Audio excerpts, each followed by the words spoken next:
Salut! Bon, je vais pas tourner autour du pot, je savais pas du tout comment commencer cette vidéo, donc aujourd'hui on y va YOLO et c'est parti pour Teenage Mutant Ninja Turtles Shredder's Revenge. Alors je sais pas vous, mais rien que le nom Tortue Ninja provoque en moi un puissant sentiment de nostalgie. J'adorais le dessin animé des années 90 quand j'étais gosse, je me rappelle encore des paroles du générique presque 30 ans plus tard et je possédais un nombre hallucinant de jouets à leur effigie. Mais bizarrement, j'avais jamais eu l'occasion de jouer à un jeu vidéo digne de ce nom mettant en scène les célèbres tortues. Le seul que j'ai vraiment testé c'est Mutant in Manhattan, qui était faut l'avouer vraiment pas terrible et j'ai jamais posé les mains sur l'opus NES ou sur Turtles in Time. Alors quand j'ai vu qu'un nouveau beat'em up Tortue Ninja était en préparation pour 2022 et qu'il allait être édité par Dotemu, la société à l'origine des excellents Wonder Boy 3, Street of Rage 4 ou encore Windjammers 2, j'étais méga content. J'en étais convaincu, les Chevaliers d'Écaille auront enfin droit à l'adaptation qu'ils méritent, et je me suis pas trompé. Je précise que je vais pas m'évertuer à détailler tout le contenu du jeu tant au niveau des modes ou du gameplay, mais que je me concentrerai plutôt sur mon ressenti de joueur et sur les choses qui m'ont marqué. Alors déjà, dès qu'on lance le jeu, on est accueilli direct par une super intro avec la chanson originale, et y a pas à dire, pour nous mettre dans l'ambiance, il y a pas mieux.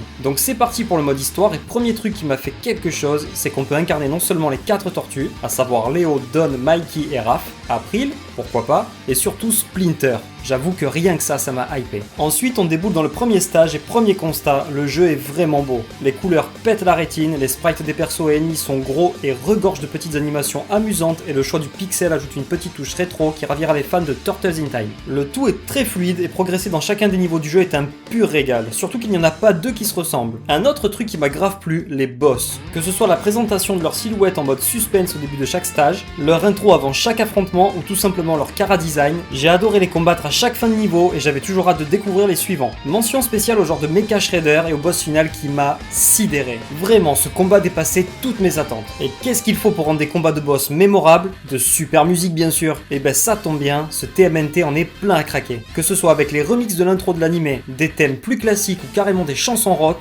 les devs se sont clairement pas foutus de nous au niveau de l'OST. Les bruitages ne sont pas en reste et tout est percutant tant au niveau visuel que sonore. Et niveau prise en main, ça fait clairement le taf. Nos héros sont très maniables et dispose d'une large palette de coups assez variés et défoncer le clan des foot est juste jouissif. Le titre est très bien rythmé, on passe d'un ennemi à l'autre de manière fluide et on aura même droit à quelques phases en skate qui apporteront un peu de fraîcheur. Pour finir, encore un méga bon point pour ma part, dès qu'on finit le mode histoire, on est récompensé avec un nouveau personnage jouable. Non mais sérieux, est-ce qu'il y a plus cool que ça? Alors certains vous diront que le jeu est court et qu'il n'apporte pas une bonne rejouabilité. Et c'est vrai qu'à part quelques collectibles dénichés dans les niveaux et quelques missions à accomplir, il n'y aura pas grand chose d'autre à faire. Et ben franchement, ça m'a pas du tout gêné. J'ai trouvé ce TMNT tellement fun que j'y joue encore juste pour profiter de ce petit bijou nostalgique qui me renvoie à mes plus jeunes années. Et le pire, c'est que j'ai même pas testé le multi. Enfin bref, pour conclure, je ne peux que vous conseiller ce Teenage Mutant Ninja Turtles Shredder's Revenge. Le titre propose un tarif plus qu'honnête, la version des maths coûtant seulement 25€. Et même si vous n'êtes pas fan des tortues, il s'agit là d'un très bon beat'em up. Puis si les Chevaliers d'Écaille ont bercé votre enfance, la question ne se pose même pas. Foncez l'essayer et préparez-vous à voyager dans le temps grâce à lui. Vous ne serez pas déçus. Bon, d'ici là, moi je vous dis à la prochaine pour une nouvelle vidéo. Ciao. Bon, ça m'étonne qu'il ait pas déboulé l'autre encore. Ah, qu'est-ce que tu fous? Laisse-moi tranquille, je me sens pas bien. De quoi?